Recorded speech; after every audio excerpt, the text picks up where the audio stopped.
Don't bore me.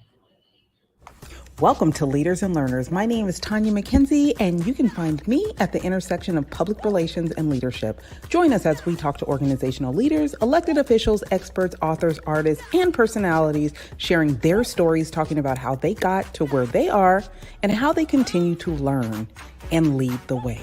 So without further ado, let's get into it.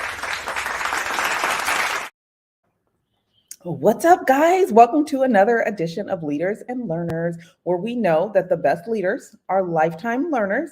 And today I have someone for you to learn from. I call it the art of the pivot. So I have known this person for a while. He's one of my fraternity brothers. You guys know how I love the D9. And to shine a light on all of their accomplishments, he was a college coach. And then things took a change. So I'm going to let him tell his story. But what I do love about this guest is there's no fear in trying something new, and something new that can become something great. He's not afraid to ask for help, which I think a lot of y'all can learn from. And really stepping into his strengths. So, without further ado, let's go ahead and welcome Mr. Temesghen Starr. How you doing, sir? I'm great. How are you, Tanya? Thank you for having me on. I appreciate it. I am so excited to have you here because you know how I love to get in people's business, and today I get to get in yours. Let's go ahead and let the people know a little bit about start from your undergraduate years and how you even wound up coaching at the university. It's funny. University. I went to college in Columbus, Ohio, was a hockey player, and who moonlighted as a cross country team member because the coach at that time was the basketball coach who was moonlighting as the cross country coach and needed a couple extra people. From there, I graduated, did the thing playing hockey, graduate school, all this other achievements and, higher education to higher learning. And I went into education. And while I was on an interview at a very small private school, the principal said, "Hey, I see here on your resume you played sports in college." And I said, "Well, yeah, I did." He said, "Okay, great. Would you like to be the basketball coach?" And I thought, and I was like, I played basketball, but I'm nobody's basketball coach. But you know what? As a young 21, 22-year old, I said, "Hey, how much is it? Do I have a stipend? What do we get?" He said, "Yeah, you of course get a stipend."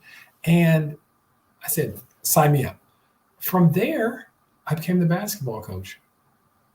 Was I ready for that leadership role? I don't necessarily think I was, but I jumped in wholeheartedly and with both feet. And, like you said, I asked a lot of different coaches and we went to a couple different clinics. And at that point, I was just self-proclaimed head basketball coach at the ripe old age of 21 years old. And it really gave me the opportunity to kind of move forward into that space and kind of decide, hey, this is the area that I want to be, and really grow upon that and take things to the next level at the collegiate level, university level. Um, but I was not ready for that. But, here we are. So listen, one thing I know for sure is that to lead young men, there has to be a level of respect, Absolutely. a level of, oh God, what is even the word? A leader of leaders. That's really what it comes down to, because most college athletes have a level of leadership in them, right? In order to get to that point from high school, there is some level of leadership. What does it take to be able to be a leader of men? Hmm. What did that feel like? I think the first thing and piece of key foundation is that you have to be able to lead yourself. Number one, you can't be a leader of men or even a leader of other people if you don't have some level of respect for yourself. And that respect that you're asking for has to first be given. And you can't enter any situation, especially one of team leadership, uh, employment leadership, government levels, you can't ask for that level of respect if you're not going to give it. So I think the first thing is you have to have that foundation of respect for yourself and drawing the hard line in the sand that, hey, even though I may be new to this position, even though I may be new on the block, you're going to have to respect me because of the levels of respect that I have for myself, as well as those that were given to me and bestowed upon me from the people who put me into this position of leadership. Now, listen, you coached at Montana State, correct? I did. And there are not a lot of people that look like you at Montana State.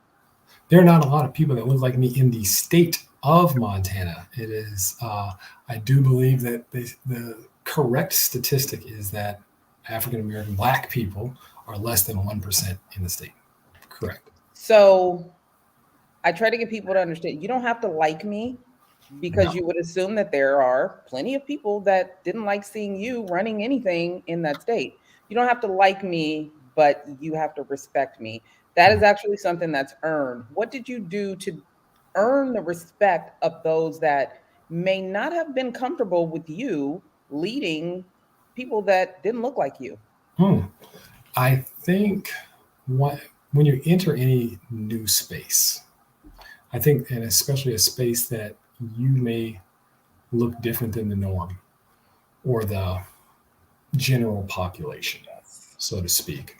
I think the first thing that needs to be known from your side of the table is that I'm not coming here to disrespect and or change your lifestyle in any way that is going to be indifferent for the way that you want to live. Mm. I'm coming to bring something to the table and also get something out of the experience so that I can do my job to the best of my ability. Now, with that being said, I'm asking for your support because here's what I bring to the table. Here's what I am looking to put into the jar, so to speak. I think when people realize that you are trying to add to the culture, not necessarily using the culture as the slang way that we like to use it these days, but truly, when people realize that you're trying to bring something of value to the situation, I do believe that there becomes a level of respect that then is not only just earned, but is also accepted. I think there's something similar to what you're saying in in our industry, public Mhm. relations, marketing. We always say, how can you be of service? Many times, our clients want us to just pitch them and make them the star of the show. But journalists and those that will put them as the star of the show have to feel like their audience is being served. How did that experience help you move into the next phase of your life? And why aren't you coaching anymore? Well, let's face it, life and all situations are transactional. Let's just flat out call a spade for that. So I think in the instance of coaching, athletics, and even job opportunity situations, we have to realize when you are the person who is bringing a service, people have the opportunity to either, number one, say, hey, you know what, I subscribe to what it is that he brings to the table based off of number one, what you say, number two, what you do, number three, how you follow through. Along with that, you then have the opportunity to truly make your mark on what it is that you're doing. And when you have made that mark and you can leave some bits of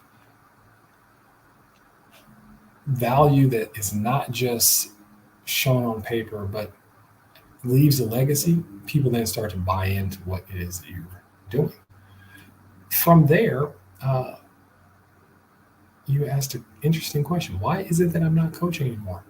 Um, I would say, there were some different family reasons that I got out of coaching at that time. However, being the person that I am, and I was forged the opportunity to stay within athletics and move into a more of an administrative and development role, that really suited me at the time. And it was something that I enjoyed, and it truly allowed me to see things from the other side of the fence. Not even the other side of the fence, the other side of the table. Um, as coaches, as players, you're so in the trenches in battle every day that you only see just your sport, just your team. Being an administrator and in development really allowed me to see things from a grander view. I got to see things where you're looking out for not just one sport, but you're looking out for the department. How does this better service the department? How does this better service administration? How does this service the university? And what does it do not just for this one sport, but for the student athletes?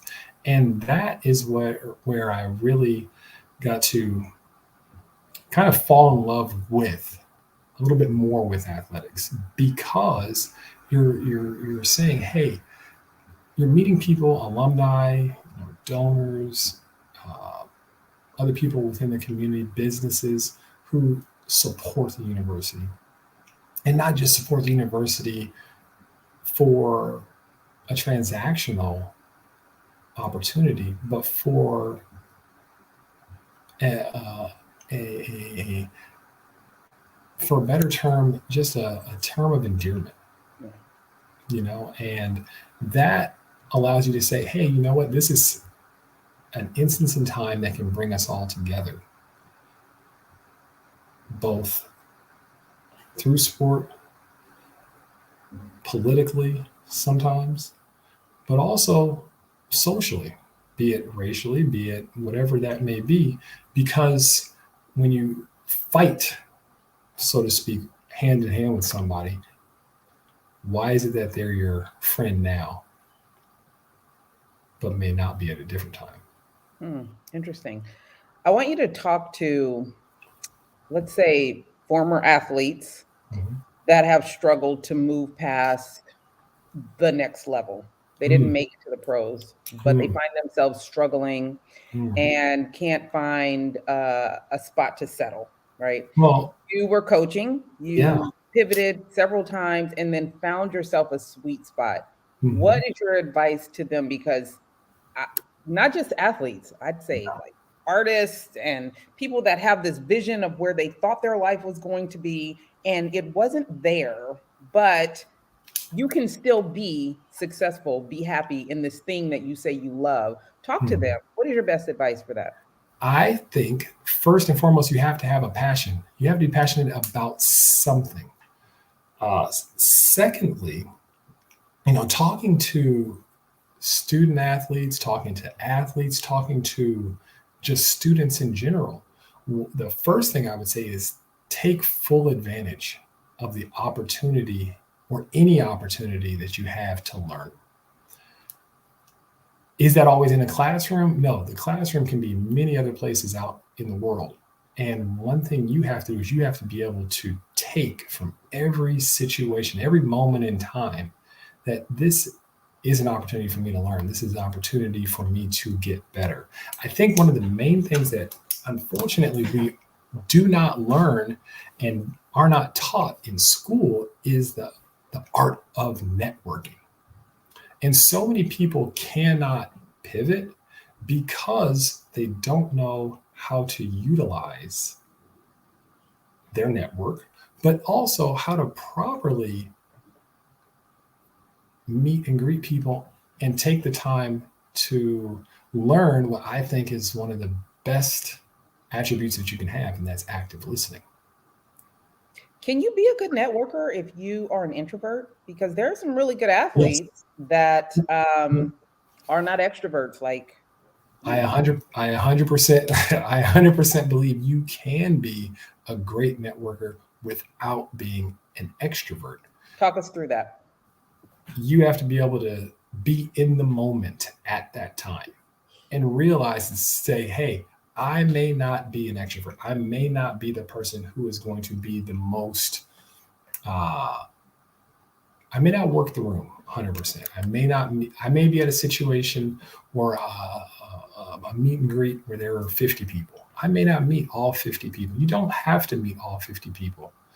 But the key thing is what was said in that one conversation that was important to you, and what are people saying about you after you leave that situation. But we tell people all the time you shouldn't care about what other people think of you. So how do No, how you do definitely you should. Nope, 100%. You need to think about it. I don't care if, hey, I showed up, I wasn't dressed right appropriately, or, sometimes come as you are is what it is.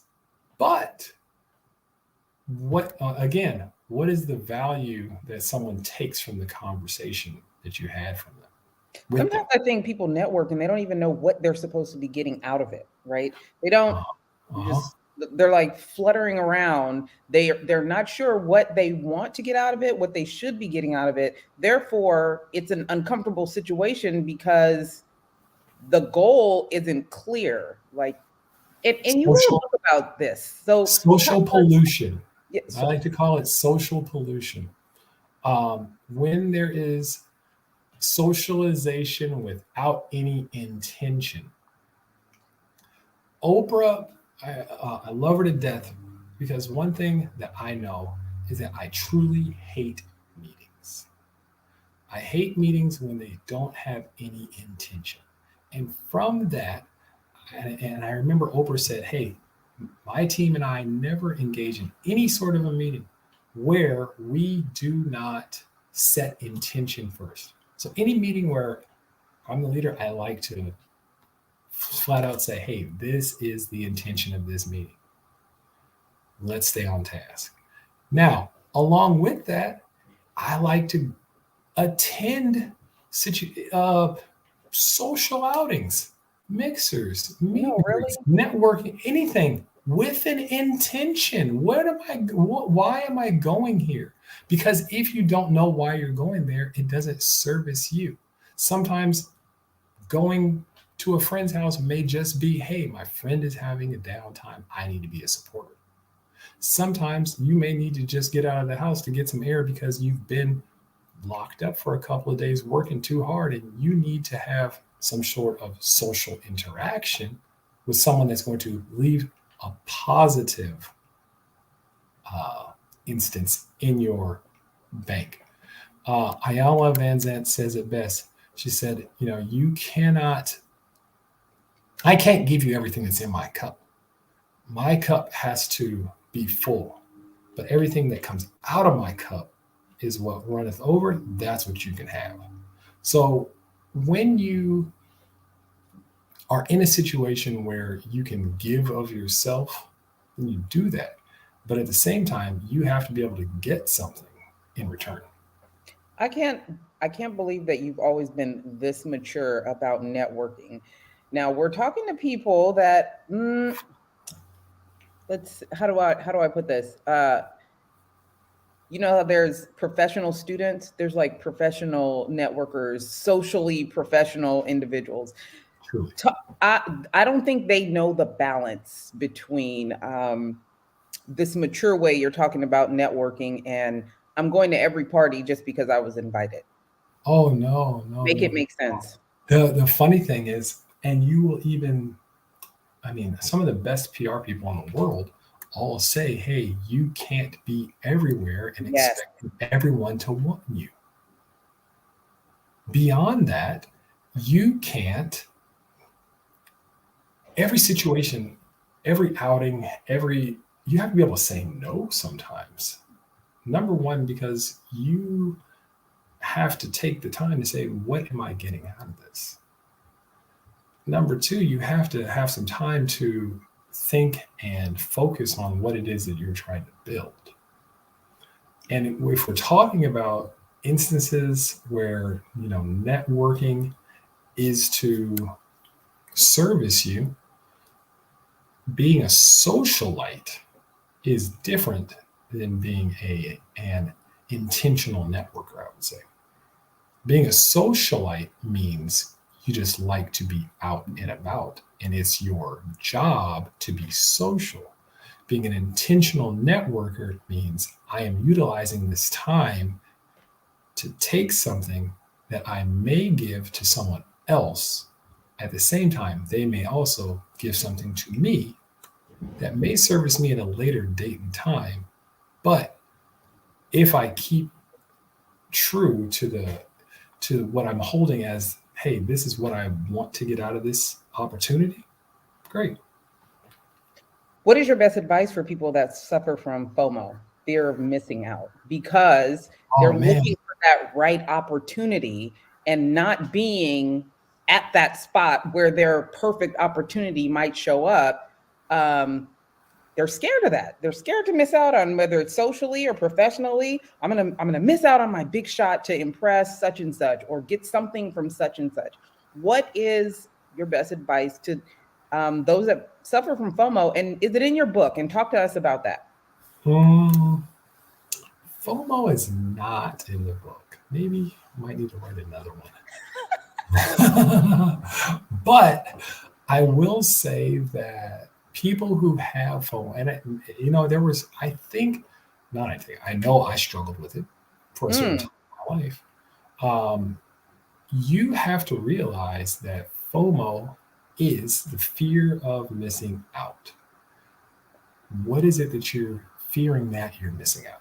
If you can't answer that question first, then you won't know how to pivot and move to something that may better service you. Secondly, you have FOMO and you're trying, and you're, like you said, you're constantly looking for that opportunity that is going to be the one that you're scared to miss out on. What is it that you're missing out on? Number one. And you have to also realize that you may also be missing out on something else over here. So there's never going to be that one perfect serendipitous moment. What happens is you have all these different streams of collections of moments. That's where it all comes together. how did you realize that you were suffering from FOMO? What did that look like, and how did It you got me solve nowhere. I realized it was just getting me nowhere. I didn't have an intention. I was just going out and just meeting people. But when you don't have any, and here it's funny. I was talking with my spouse about it the other day, and we said, hey, people who don't have any ownership are just out there. So until I got into a situation where I owned something and owned a business, that? all the meet and greets didn't matter. Mm, You're just a worker bee up until the time that you have ownership. mm. Simple. Because all of the different relationships and uh, networking that you've done, where has it gotten you? And if you can't be proud of the space and the moment and the place that it has gotten you to that point, you have to reevaluate what it is that you're truly doing. So talk to us about what you're doing now. And are you in a space where you feel like you are serving and being served? Absolutely. Currently, in the role with Star Sports Management, which is my company, yes, I would say 100% I am serving others, which makes me fulfilled because I enjoy watching and designing plans to help other people get to the space that they want to achieve. But at the same time, I'm growing something that I can be proud of and leave a legacy to my children so that they can step into a role and say, hey, or better yet, they can say, hey, that's something my dad does. That's cool. Because we have to figure out what it is that we want. Do we want just money? Are you looking for fame? Are you looking for something to hang your hat on and be proud of? When you can attest to all those different things of what it is that you want, then yeah. Tell us about the agency. What is the brand of service that you are delivering to the industry? The brand of service that I bring with Star Sports Management is we help coaches, administrators, and front office individuals reach the highest levels that they want to reach through being able to intentionally network to bring bring opportunities to the clients that they may not necessarily have gotten on their own. Intentionally network. I like that. So you walk in the room with a purpose, every room that you walk in. Yes, and sometimes walking in that room may just be to go get a cup of water. We'll take it. What are three things that you would never want affiliated with you or associated with your Ooh, name or your brand? ooh, Hmm. shady, lazy, incomplete. Sounds like Janky Promoters, the movie. Have you seen it? Ah, it's funny. I saw that last night. What? Truly did, yeah. Oh my God. Yeah. So no janky promoters over here with the agency. I love No, it. no. So far, what has been one of your most dynamic moments in ownership and service with your agency? Ooh, I would say receiving the first phone call from a client saying, "Hey, I want for you to represent me, and here's why." Mm, It's everything is great when you have outbound phone calls going to people who you want to represent. That's great. Cold calls are great. Warm calls are great. But receiving a call that you never made a call about, never had an inquiry, just a conversation, that's when I think you start to know that you've arrived and can be proud about it. definitely a moment of pride. Mentorship, incredibly important. Who mentors you, and how have you been able to get to the position that you are in now, mentally and emotionally? Because I think when it comes to business ownership, we don't talk enough about the emotional toll it takes on us, the wanting to quit on a regular basis, and wanting to pull your hair out. Well, you don't have any, but yes, me, yes. Kidding. So, mentorship. Yeah, it's funny. There are a couple of different mentors that I have. One of which is just a business owner who is not in this same space. But I respect the man so much because everything he did was self taught. Now, one thing that he also made mention and advised me on is, hey, you need to go seek out two or three people in the industry that you're going to and going into. From there, also learn and ask them, hey, what are the things that you would do over again? Because what we don't want to do is we don't want to, number one, reinvent the wheel, but we don't want to take all the nasty pitfalls initially that, like you said, will make you feel like you're in the trenches and you can't get out and you want to quit over and over again. I'd like to stack days on top of each other where I feel like this day I got 1% better. This day I got 1% better. But beyond that, some of the other, I was not necessarily saying mentorship, but one thing I think all business owners and all people need to do is you need to make sure you subscribe to your mental health therapist or a mental health person, somebody who's going to, be able to guide you through some opportunities and uh, give you opportunity to vent.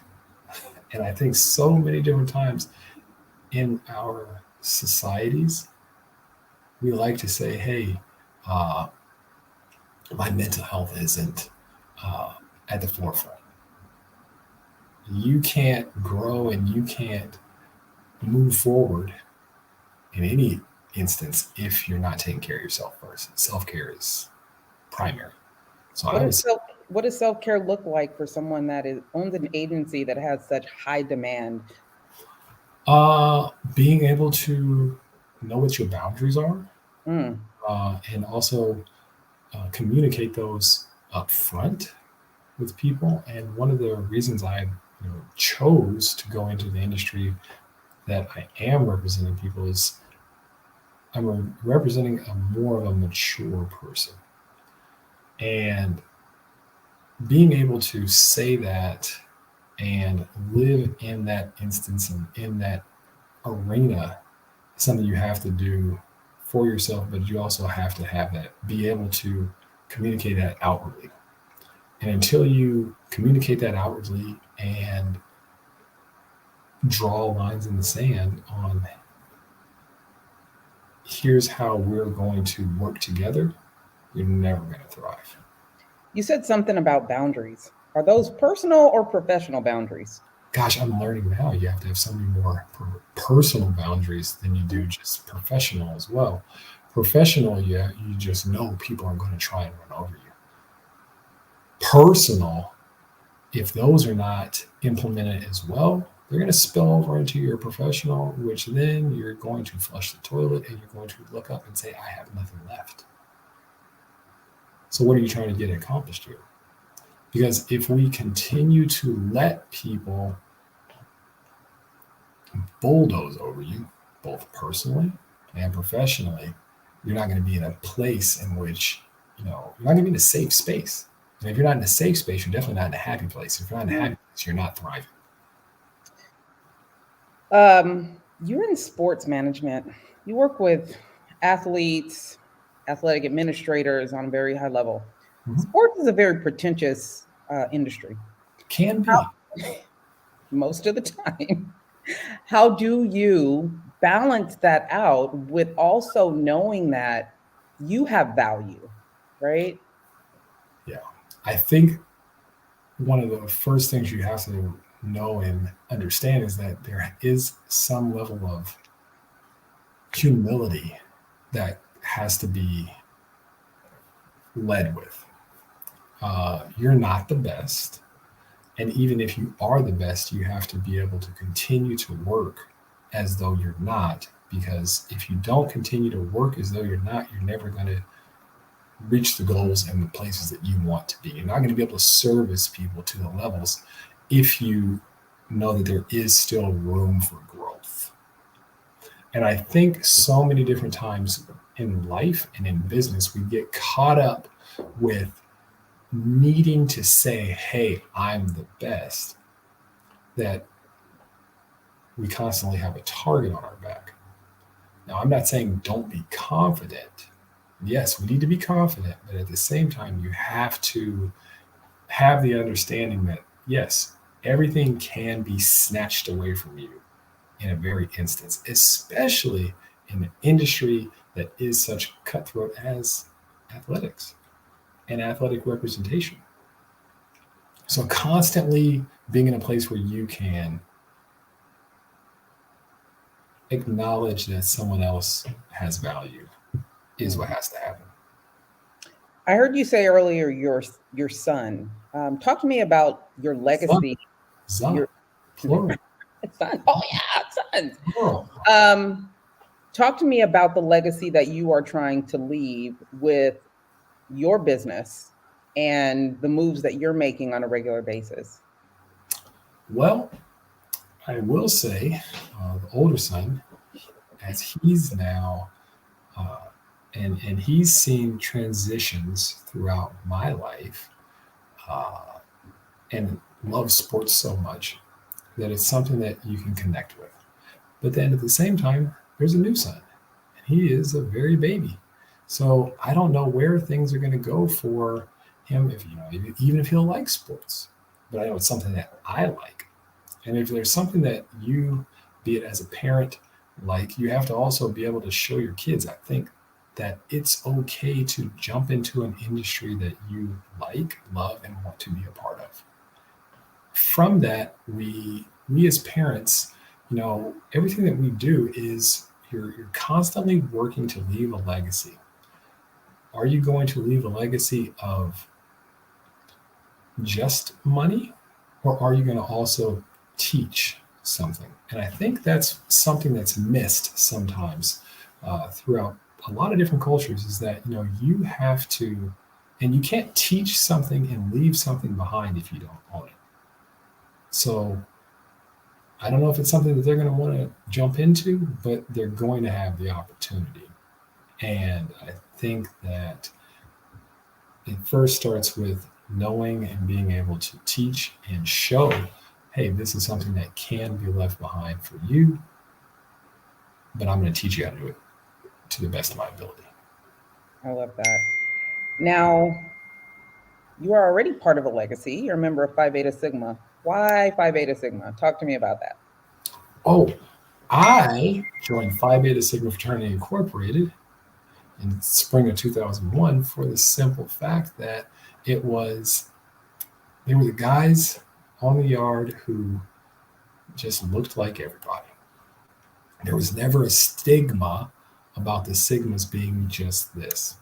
And when you look at the definition of Sigma, it's the sum of all. Why would you not want to be a part of the summation?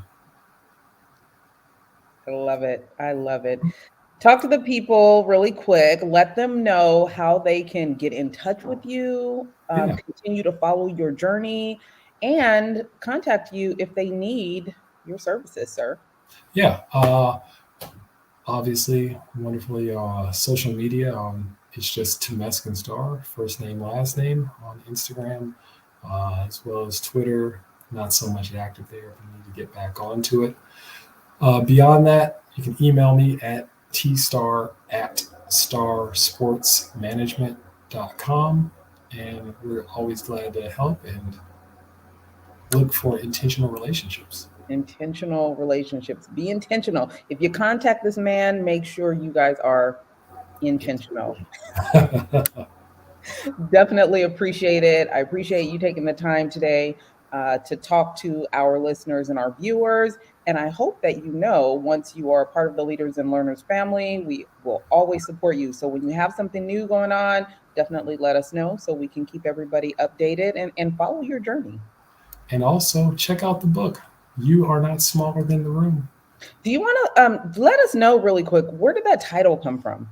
Oh, that title came from a place in which, I remembered, hey, being able to go into a room,